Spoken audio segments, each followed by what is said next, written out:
중요한 게 가장 최근에 나온 정책 중에 굵직했던 거 하나가 지난 8월 8일에 나왔습니다. 정부가 그린벨트를 해제해서 공급을 기존에 하던 거 플러스 8만 호.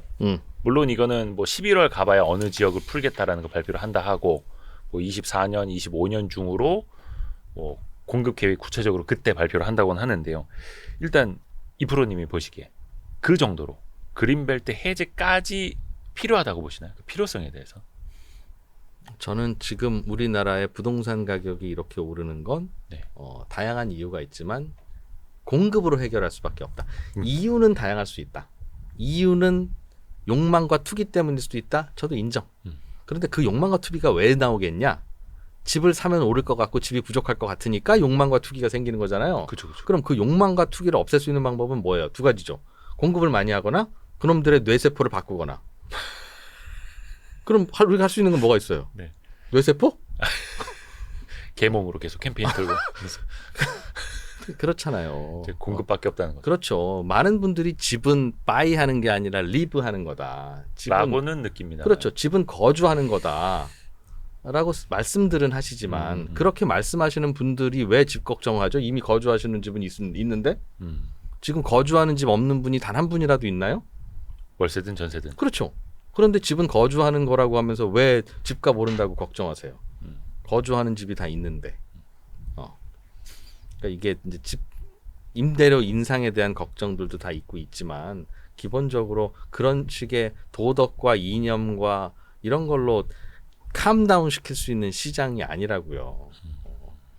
그런 게 어디 있어요. 그러니 꾸준히 공급을 하는 수밖에는 없다.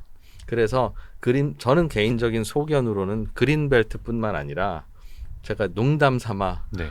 우리나라 한강이 굉장히 넓어 보이는데요. 그거 조금씩 좀 앞뒤로 저렇게 메워서 그 의외로 그 땅 큽니다. 그렇게 하면. 그러니까 지난번에 나와서 그 말씀 하셨잖아요. 그거를 좀 하면 안 되겠습니까? 농담이에요. 그러니까 농담이었나요? 저 되게 진지하게 들었었는데. 그때. 그러면 강바닥 다시 파고 다시 해야 되는데 우리나라는 이게 강수량의 변화가 많아서 그렇게 좁게 만들어 놓으면 이제 당연히 위아래 이게 폭이 클 테니까 엔지니어링에 대한 깊은 고민은 있어야 하나. 네. 아니 정말 잠실, 반포, 이촌동, 압구정동 다 거기 있는 아파트들이 원래 있는 땅에서 지은 아파트가 아니라 그 당시에 2% 같은 돈키호테가 한강 메워볼까해서 메워서 만든 거예요. 예. 그 아파트들이 다. 네. 그때 이후에 뭐 홍수 늘어나고 그랬어요. 그러니까 지금 그거 지금 하자는 얘기가 아니라 예. 그런 거라도 할 만큼 아파트는 서울에 빨리 많이 지어주지 않으면 난리가 납니다. 우리 행복하게 살자고 하는 건데 그 2%가 와서 여기 와서 아파트 값이 앞으로 잡히기가 쉽지 않은 구조적인 이유가 있어요라고 하니까 얼마나 짜증이 나요. 내 이럴 줄 알고 아파트 10채 살았지 하는 사람 말고는 지금 다 슬프고 힘들다고요. 네. 제발 저 2% 저 얄미운 자식 저놈의 말이 틀렸으면 좋겠다라는 생각을 지금 여러분들 하고 계시잖아요. 그만큼 아파트 가격이 오르면 기쁜 사람들은 정말 소수라고요. 다주택자는 기쁠 것 같아요. 집 2채밖에 없는 3채밖에 없는 사람들도 아들 딸 생각하면 이게 차라리 좀 내려주면 나도 괜찮을 것 같은데 라는 거예요. 그분들 입장에는 그러니까 저 2%의 입장에서는 예를 들면 제가 돈이 충분히 있다면 지금 자식들이 셋이잖아요. 집 3채 저의 노후까지 4채를 갖고 있어야 뉴트럴이에요. 제 입장에서는. 올라도 그만 내려도 그만이에요. 그렇게 되면 4채보다 작게 갖고 있잖아요. 내려줬으면 좋겠어요. 말도 안 된다고 생각하죠. 집이 2채가 있으면 집이 올랐으면 좋겠다고 생각하죠. 안 그렇다니까요. 그러니 집값은 빨리 잡히고 안 오르는 게 좋은데 그래서 그린벨트뿐만 아니라 뭐라도 헐고 써야 된다. 그건 나중에 진짜 인구가 감소하고 그 인구가 줄어들고 수요가 줄어들면 외곽부터 주택들이 무너지기 시작할 거예요. 안 사니까 사람들이. 그럼 나중에는 200~300년 지나면 저절로 그린벨트 돼요. 후손들에게 필요한 걸 물려줘야죠. 후손한테 물어봤어요. 너 그린이 필요하니 하우스가 필요하니? 근데 지금 우리 입장에서는 후손을 위해서 그린벨트를 남겨줍시다라고 하지 않습니까? 그린벨트도 남겨주고 안정적인 집값도 남겨주면 좋은데 집 아니라 집값이라는 건 한번 이렇게 올려버리면 네. 그 자체가 생명력을 가져버려서 네. 쉽게 낮출 수가 없어요. 이해하잖아요. 네네네. 이미 금융기관들이 거기에 그 가격에 물려 있고 하다 보면 구조적으로 어쩔 수 없이 이거를 아주 빠르게 떨어뜨려서는 안 되겠다라는 생각을 어떤 정책 당국자도 할 수밖에 없다고요. 그러니 그게 빨리 다시 제자리로 오기가 쉽지 않죠. 그래서 그린벨트와 관련해서는 이제 환경론자들도 계시고 그분들이 뭐 나조차고 그거 하자고 지키자고 하겠어요. 그분들도 생각이 있고 명분이 있으니까 이해는 되는데 좋다는 거죠. 그럼 그런 분들한테 집값은 그럼 어떻게 하죠? 라고 물어보면 답을 주셔야죠. 환경은 어떻게 할래 2% 네가 답을 해 라고 하면 환경을 꼭 그린벨트로 지켜야 되는 건 아니지 않습니까? 전 세계에 그린벨트 우리나라밖에 없다면서요. 그러면 꼭 이걸로만 지키는 건 아니니까 다른 방법이 있는데 서울 집값은 그린벨트 푸는 거 말고는 집 지을 곳이 없습니다. 어떻게 해요? 그렇게 해야지. 아파트 주변으로 좋은 공원을 조성하는 게 낫지. 뭐 이런. 그리고 우리나라의 녹지 방금 그 지적하신 이 녹지에 대한 그런 컨셉이요. 우리나라는 그동안 집을 막 이제 한꺼번에 막 지어서 녹지 생각 안 하고 짓는 바람에 녹지율이 없는 건 부족한 건 사실일 텐데 그래서 녹지율을 올린답시고 신도시들을 지을 때 녹지율을 높이는데요. 녹지율이라고 하는 건 녹지는 그 툭불 꽃등심처럼 네. 지방이 그 사이사이에 다 박혀 있어야 그게 툭불이지. 이따만한 기름덩어리 하나와 이따만한 살코기를 같이 들이고서 녹지율이 절반입니다 하면 그게 녹지가 됩니까 그게? 그러네요. 오토바이 타고 가야 숲이 보이는데 그러네요. 곳곳에 녹지여야 된다는 거예요. 그런데 녹지율 높이라고 하니까 다들 그럼 신도시를 이런 산을 포함해서 신도시를 설계합시다. 이 산 이 자체로 녹지율이 40% 나오니까 그게 무슨 녹지율이냐는 거죠. 물론 주변에도 녹지가 있으면 좋지. 그린벨트 가서 놀아본 적 있어요? 어릴 때?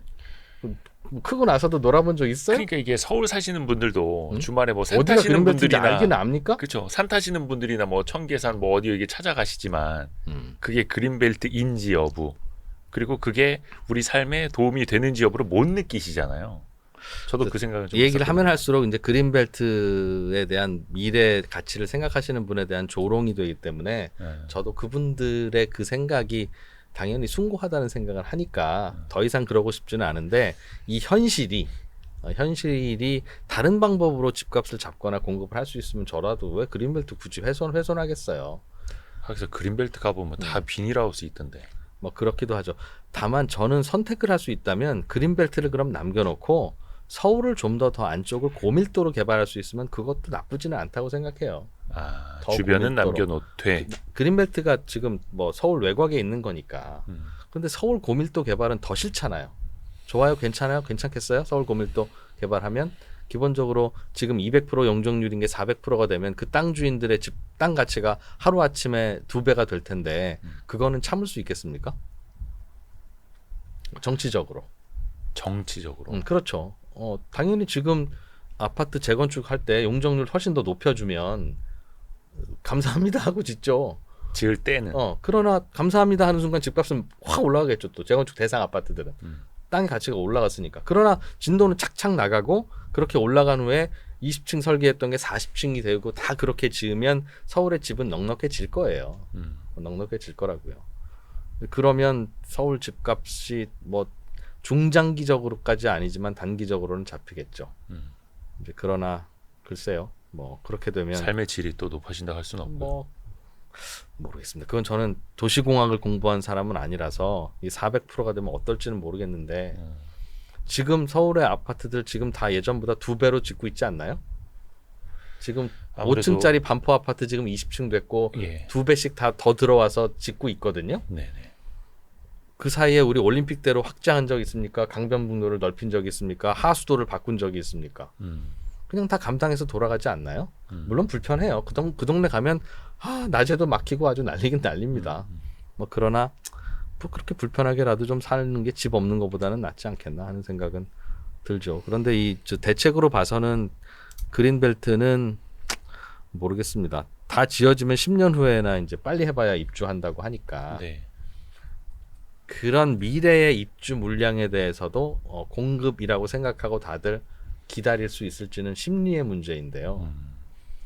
모르겠어요. 저는 정권 바뀌고 다시 약간 진보적인 정권이 들어서면 그린벨트 훼손하면 안 돼라고 해서 또 규모 줄이고 올스톱하고 뭐 그러지 않을까 그런 걱정이 반영되지 않을까 하는 생각은 있긴 있습니다. 다만 지금은 뭐 아주 쏙 마음에 드는 정책은 아니지만 이거 말고는 특별히 뭐 딱히 지금 갑자기 지을 거는 없기는 없겠네. 갑자기 지을 수 있는 거는 방법은 있죠. 지금 재건축을 하는 것에 재건축 진도가 이제 나갈 수 있는 그런 동네가 있고 네, 집값 네. 비싼 곳 네.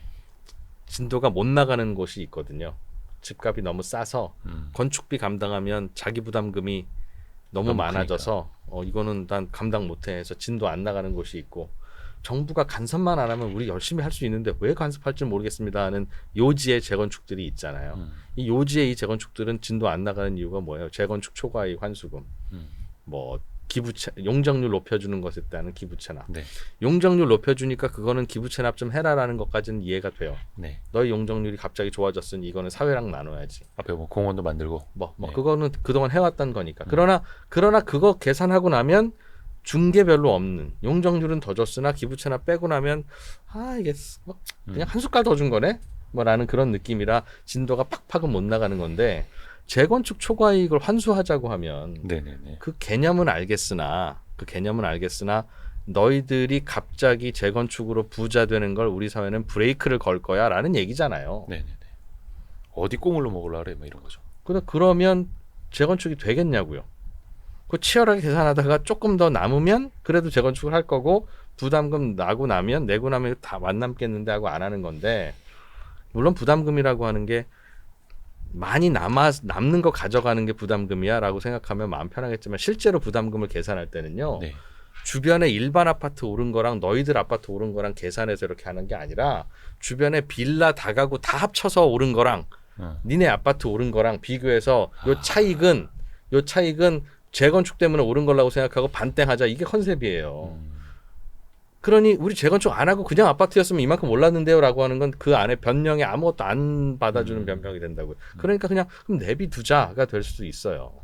이렇게 그 옳고 그른 게 아니라 재건축 초과이익 환수제도도 옳다고 생각하면 옳습니다라고 하는 얘기를 12시간 할 수 있고 나쁘면 나쁩니다라고 하는 얘기를 12시간 할 수 있는 뜨거운 주제이긴 한데 네. 이렇게 논란이 되고 있는 그런 그 주제나 규제에 대해서 그 규제가 유지되면 그 규제 때문에 진도가 잘 안 나가는 쪽은 기다리는 걸 선택한다고요. 그러면 이제 공급이 줄 수밖에 논란이니까 없어질 수도 있잖아요. 네네. 그러니 그 주택과 관련한 규제를 할 때는 논란이 될 수 있는 주제는 꺼내들지를 말아야 돼요. 아하. 논란이 될 수 있는 주제를 꺼내들면 그거는 논란거리니까 할 수는 있는 규제지만 그 규제가 존재한 이 규제에 대해서 기다리고 버티자. 이건 논란이니까 뭐 안 될 수도 있잖아. 기다리는데 돈 드니? 라고 하는 결정을 내릴 수 있는 거죠. 종부세도 그렇고 다주택자에 대한 그 양도세를 중과하는 정책이 그렇죠. 틀리냐 하면 뭐 할 수도 있을 겁니다. 예. 우리 국민들이 그렇게 생각한다는데 전 세계에서 가장 높은 상속세율도 유지하는 나라에서 뭐 선택하면 할 수 있는 문제죠. 그러나 그게 그렇게 된 지 오래되지도 않고 또 논란이 되고 저게 계속 지속될지도 모호하고 이게 계속 지속될 때 집이 그럼 공급이 안 될 텐데 말씀드렸잖아요. 다주택자들이 자유롭게 집을 살 수 있어야 주택이 하락기에서도 공급이 된다고. 그렇지 않으면 하락기가 매우 짧아지면 다시 상승하게 되면서 부동산 불패 신화가 계속 또 유지된다는 얘기를 해드렸는데 그게 되겠습니까? 라는 거죠. 그러니까 그런 것 저런 것들을 생각하면 정책 만들기도 쉽지 않지만 정말 필요한 정책인데도 어떤 정치적인 이유로 못한다. 이번에 나온 정책 중에 저는 듣고 굉장히 재밌다는 생각을 한 게 있었는데 어떤 거요? 빌라, 다가구, 다세대, 오피스텔, 비아파트가 전세난 비아파트가 전세 사기, 특히 빌라가 전세 사기의 대상이 되는 이유가 뭐라고 생각하세요? 갭 투자가 용이하거나 또 세입자와 집주인 혹은 투자자 사이에 정보의 격차도 크고 뭐 그런 건 아닐까요? 많이 배운 사람처럼 얘기한다. 잘 몰라요. 예. 뭐 대체로는 예. 빌라 전세 사기가 왜 일어났어요라고 하면 예. 빌라 왕 때문이지. 그 나쁜 사람 사기꾼들 때문이지. 사기꾼 때문에. 네. 나쁜 사람들 때문이지. 라고들 생각하세요. 나쁘죠? 착한 사람 아니죠? 근데 어떻게 가능했을까요, 그게? 어떻게 실제로는 2억밖에 안 되는 빌라를 3억 원 전세에 전세를 놓을 수 있었을까요? 그분들이 사고만 안 쳤으면 결과론적으로 투자 왕이 됐었겠죠. 그렇죠. 그러니까 근본적으로는 전세 3억에도 나가는 괜찮네. 서울에 뭐 이 정도면 됐죠. 아파트가 아니라 뿐이지 뭐 살만하네. 인테리어 잘해놓고. 이 집이 전세는 3억에 나가는데 판매될 때는 2억 5천에도 안 팔리는 이 상황이 근본적으로 전세 사기를 만드는 거예요. 이거의 문제는 전세가 3억이라는 게 문제가 아니라 전세에는 거품이 없잖아요, 여러분. 돌려받는 돈이. 전세가 괜히 비싸져서 그래가 아니라 이 비싸진 전세만큼도 못 따라가는 빌라 가격이 문제였던 거라고요. 빌라 가격은 왜 못 따라갔을까요? 펀더멘탈이 떨어져서가 아니라 사람들이 빌라를 사면 폐가 망신을 한다는 걸 아니까 빌라를 안 사는 거죠. 빌라를 사면 왜 폐가 망신을 합니까? 안 올라서. 금융비용만큼도 그렇죠. 안 나와서. 왜 안 오릅니까? 아무도 안 사니까. 계속 순환 논리거든요. 그렇죠. 안 사니까 안 오르고 안 오르니까 안 사고 안 오르니까 안 사고 안 사니까 안 오른다. 대한민국 수도에 있는 집 중에 왜 빌라만 자꾸 이렇게 안 오를까요? 환경도 그렇고 뭐 이미지도 그렇고 일단 주거 환경이 나빠서? 아니 이게 뭐 빌라가 원래는 그 해외에서는 되게 고급 주택을 표현하는 그러면 말이었잖아요. 거기에 전세 사는 사람들은 바보들입니까? 왜 비싼 전세금 들고 왜 그런 주거 환경이 나쁜 곳에 가서 살까요? 왜 3억 주고 전세 살죠? 아니 뭐 현실에 맞죠. 그 가치가 있으니까 사는 거래요. 그래서 나는 전세도 3억에 살 수 있는 가치가 있다고 많은 세입자들이 인정했잖아요. 그런데 왜 매매 가격은 3억에서 내려갔냐고요. 그 이유는 말씀 주셨듯이 빌라는 안 오르니까. 같은 얘기죠. 왜 안 오르냐는 거예요, 그럼. 이유가 빌라는 팔리지가 않아서 그래요. 같은 얘기죠. 거래. 그러니까 나중에 못 팔아요. 빌라를 사면. 근데 빌라는 나중에 왜 못 팔아요? 나중에 사는 사람이 없으니까. 같은 계속 순환 논리인데 그렇죠. 왜 사람들이 서울에 있는 핵심 지역에 있는 교통 좋은 빌라를 안 살까? 이유를 들어보면 결국은 청약 통장에서 가점을 깎아먹기 때문이에요. 1주택자로 쳐버리니까. 그럼요. 우리나라는 돈이 1억 있는 사람이나 10억 있는 사람이나 그 누구나 한 번은 청약에 당첨돼서 새 아파트를 주변 시세보다 수십 % 싸게 한번 살 수 있고 살 수 있다는 확신을 갖고 있고 그걸 정책으로 드라이브하고 있는데 그거 하는 데 있는 가점을 무주택 기간으로 주로 결정을 놓으니 중간에 내가 새 아파트 분양받기 전에 빌라를 사면 돼요, 안 돼요? 빌라를 사는 순간 그냥 그 인생은 포기해야 돼요. 어떤 미래의 기회를 아예 상실해 버리는 그게 거죠. 빌라 사서 얼마나 오른다고 그걸 날리니라는 거죠. 당연히 빌라는 전세로 사는 거야. 그러다 보니까 빌라를 구매하는 사람은 하나도 없고 빌라야말로 정말 바이하는 게 아니라 리브하는 곳이 돼버린 거예요. 그래서 빌라를 아예 다주택으로 소유해서 전문 임대 사업을 하거나 그렇게 하거나 거기에 전월세로 살거나 그렇게 되는 거죠. 그러니 그렇게 하면 안 됐던 거죠.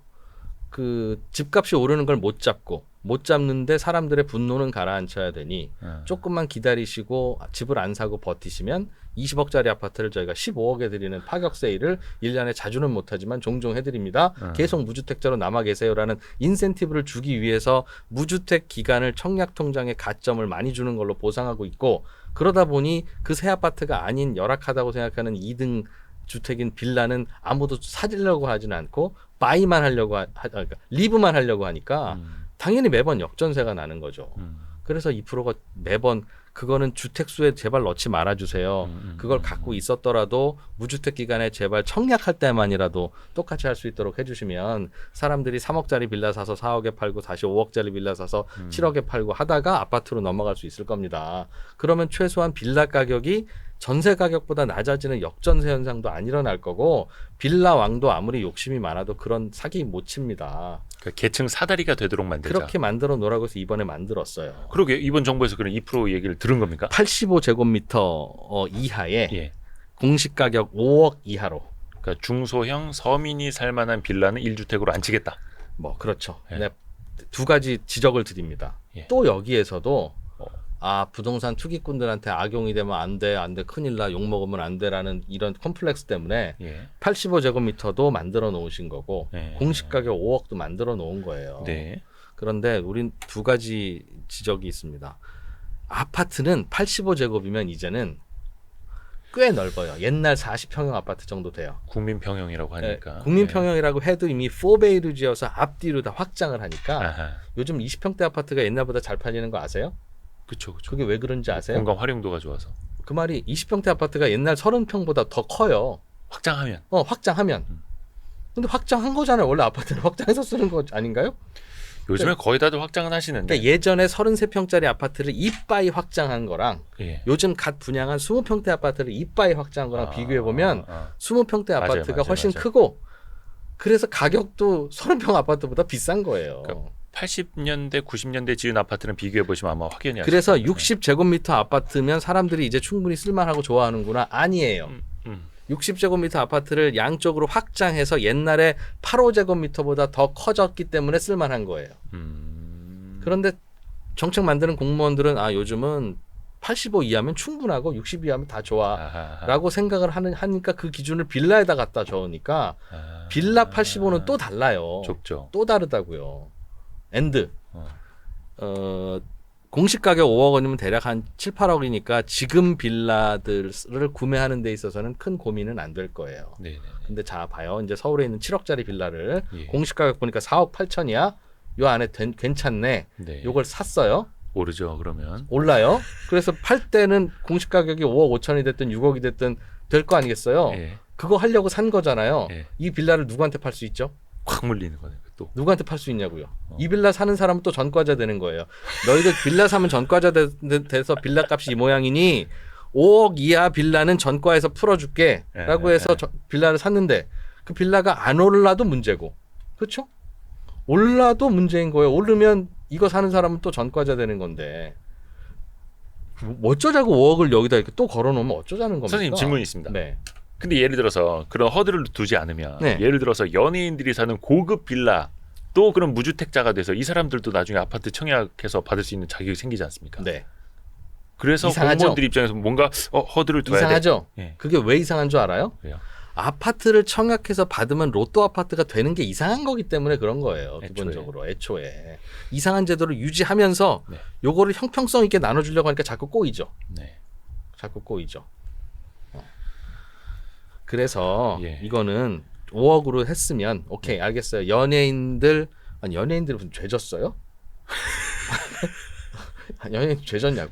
하여튼 알았어요. 연예인들이 사는 빌라까지 우리가 네. 이렇게 전과해서 없애줄 수는 없어. 전과는 전과야. 라고 생각한다면 아니 뭐 예를 들어서 200평짜리 빌라가 무주택으로 쳐주면 사람들이 또 이걸 이해하기 또 어렵지 않을까? 있기는 있대요. 뭐 어쨌든 그래서 그럴 거면 요 5억을 예. 매년 올려줘요. 그러면 요 5억으로 하지 말고 네. 예를 들면 뭐 어떻게 할까? 뭐 서울 아파트 평균 가격으로 하든 네. 요거는 여기에 물가 상승률을 매년 더하든 이거 나중에 또 이거 신경 안 쓰면 또 걸린다고요. 이거 뭐 하자는 건지 그러니까 기본적으로 우리나라는 그 법 시행령에 자꾸 가격을 써넣으려고 하죠. 그러니까 서민 주택만 자꾸 사라고 하는 것으로 되어 있는데 그럼 사람들의 눈높이가 그게 안 맞으니까 그럼 나머지는 누가 공급하냐는 그런 문제가 생기는 거죠. 그러니까 자꾸 비싼 집만 사죠. 하여간 그런 정책들이 이번에 88 대책에 들어가 있고 그래서 뭐 높이 평가하는 건 그동안 지난 정부에서 부동산 대책 만들어라고 하면 예. 공급 대책은 맨 뒤에 가 있고 찔끔 1번 보유세를 높이겠습니다. 2번 양도세를 높이겠습니다. 3번 재건축에 대해서 초과이익을 환수하겠습니다. 4번 투기 수요를 억제하기 위해서 아파트에서 반드시 10년 이상 거주한 놈만 혜택을 받게 하겠습니다. 삽이 필요 없는 정책, 펜과 입이면 되는 정책으로 집값을 잡으려고 했었어요. 근데 이제 그게 안 된다라는 걸 많은 국민들이 그런데 지금 체감하셨죠. 이번 이 정책은 1번부터 계속 삽이 필요한 정책이에요. 그린벨트를 해제를 하든 빌라를 뭘 어떻게 하든 실제로 지어지고 공급이 돼야 되는 그런 구조니까. 근데 한 가지 걱정은 지금은 빨리 아파트가 공급이 되어야 되잖아요. 네. 근데 빨리 아파트가 공급이 안 되는 이유가 뭐냐면 업자들이 움직이지를 않아서 그래요. 그렇죠. 부동산 가격이 다시 되살아난다 하더라도 그럼에도 불구하고 업자들이 못 움직이고 있어요. 이건 이건 금융 쪽에서 금융 당국이 스톱을 시켜놔서 그래요. PF 대출을 물려있고 뭐 이러니까 야 니네 이거 큰일이다 어떡하려고 그랬니? 아 짜증나 내일 다시 와. 근데 계속 이러면 금융회사들은 여기저기서 벌어지는 새로운 부동산 프로젝트에 자기 돈을 못 빌려준다고요 지금. 네네네. 이거 빨리 다 정리해야 한쪽에서 자, 물려 이제 새로운 마음으로 다시 시작하자. 조심하자 네. 이제 우리. 그리고 나서 다시 시작하는데 지금 이게 최초에 우리나라는 제가 오늘 이렇게 긴 말씀을 드린 이유가 우리나라는 기본적으로 디벨로퍼의 자금이 없는 나라입니다. 예. 큰 디벨로퍼가 없어요. 예. 그런데 우리나라는 큰 디벨로퍼가 있는 미국은 아파트 지을 때 한 채 두 채씩 짓는데 우리나라는 개뿔 돈도 없는 디벨로퍼로 가득한 나라에서 아파트 지으면 기본적으로 1000채씩 지으려고 그래요. 그러니까 이상하지. 네. 돈은 매우 없는데 한번 프로젝트 하는 사업은 더럽게 커요. 그게 잘 팔리니까. 뭐 그렇기도 하고 대단지 네. 프리미엄도 있고 하여간 뭐 그렇게 뭐 남기도 남고 남잖아요. 그러니 여기에 다른 사람 돈이 안 들어갈 수가 없어요. 외부의 자금 수혈이 거의 뭐 교통사고 환자 수혈하듯이 들어가야 돼요. 예. 그래야 겨우 아파트 프로젝트가 만들어진다고요. 기본적으로 PF 대출이라는 게 존재하지 않을 수 없는 구조라는 뜻이에요. 그런데 여기가 스톱이 되어 있으니까 새로 아파트가 잘 안 지어지죠. 어디 곳곳에서. 그리고 이게 스톱이 되어 있는 이유는 모르겠습니다. 금융 당국의 생각은 아파트 가격이 오르는 거는 두 번째, 세 번째고 네. 일단은 가계 부채를 누르고 잡고 해야 된다고 하는 목적이 더 강하죠. 이해는 되고 가계 부채도 잘 컨트롤해야죠. 그거 막 올라가게 하면 어떡하겠습니까? 그런데 기왕 이렇게 된 가계 부채를 이렇게 잡아보려고 하다 보니 이제 올스톱이 되어 있는 거죠. 그러니까 그게 이제 아파트 공급하는 데는 풀려나가지 못하니까 이거 어떻게 하지? 이제 이런. 근데 그래서 정부가 최근에도 그 CR 리츠라고 해서 기업 구조조정 리츠를 만들어서 어떻게 보면은 물려 있는 건설사들 좀 숨통을 좀 틔워주게 하려는 것 같아요. 이게 또 어차피 공급이랑 같이 또 맥이 닿는 내용이니까요. 뭐 싸게 팔아라. 싸게라도 팔아라 물려 있는 거 탈출시켜줄게. 탈출을 시켜줄게 네. 라는 거고요. 업자들 입장에서는 조금만 기다리면 제값에 팔릴 것 같은데 요즘 분위기 모르세요 형님? 이렇게 나오는 거죠. 한번 버텨볼게요. 그렇죠. 근데 옛날 같으면 예. 새끼들 그냥 팔라니까. 야 내가 지금 땡땡부 국장이야. 너희들 지금 말 안 듣니? 빨리 정리해. 이렇게도 뭔가 이제 일사불란한 게 있는데 요즘엔 하나하나가 다 소송거리고 야, 우리가 기다린다는데 네가 뭔데 이거 빨리 처분하라 마라 한다는 거냐? 법대로 해보세요. 그가 되면 이게 참 골치 아픈 문제가 되는 거죠. 이제 그런 면도 있고 해서 이제 빨리빨리 진도는 잘 못 나가고 있는 것 같아요. 그래서 당장은 아파트 부족할 것 같습니다. 특히 제일 좋기로는 서울 시내 아파트들이 빨리빨리 새 아파트들이 지어져야 되는 거고요. 아니 도대체 왜 서울만 자꾸 그렇게 새 집이 지어져야 되는 건데 영국의 런던, 프랑스, 파리 그 어딜 나가도 그 재건축 같은 거 잘 안 하던데 그런 질문을 왜 많이 그 하시죠. 업자들 그 투기꾼들 농간에 자꾸 사로잡혀가지고 자꾸 지으려고 하냐? 건설업체 측에서 나온 거 아니냐? 막 이렇게.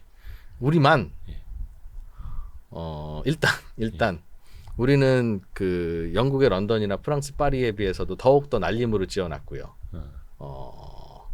게다가 우리의 그 거주에 대한 눈높이는 영국의 런던어, 프랑스의 파리쟁에 훨씬 더 높이 형성이 되어 있습니다. 거기에 대해서 그렇지 않은 것 같은데라고 생각하시는 분은 지금 이 프로그램 보고 계시면 안 돼요. 지금 살고 계신 집에 그럼 만족한다는 뜻이잖아요. 내가 굳이 바이하지 않고 리브만 하고 있더라도 뭐가 걱정이시라서 지금 이 고민을 같이 하고 계신 거죠. 그렇지 않다는 거 우리 서로 알잖아요. 게다가 우리는 특히 더 다른 나라도 그렇지만 다른 사람에 비해서는 잘 살아야지 라고 하는 게 항상 있기 때문에 이건 뭐 주거에 대한 눈높이를 어디에 맞춰드려도 뭐 우리가 조금 야 이만하면 우리 집 괜찮네 인테리어 해놓으니까 딱 좋네 해놓는 순간 제발 좀 그런 것 좀 안 했으면 좋겠어. 연예인들이 이번에 새로 마련했다는 100평짜리 집 우리 다시 한번 같이 놀러가 봅시다. 그런 프로그램. 진짜. 네. 그럼 내 집이 집 같아요? 뭐 창고 같아요? 비교하게 되죠. 또 비교를 사랑하는 민족이라. 한 가지 확실한 건 남들보다 항상 빨리 봤던 것 같아요. 예. 변압기도 지금까지 6배 이상 올랐고 방산주 제가 최초였었잖아요. 지금도 오르고 있잖아요. 다 신고가잖아요. 결국은 갈 종목들은 다 갔어요. 쉽게 설명할 수 있다는 얘기는 거기에 대한 기본 원리나 틀을 다 알고 있다는 얘기가 되는 거니까 보여요. 그게 진짜 인사이트는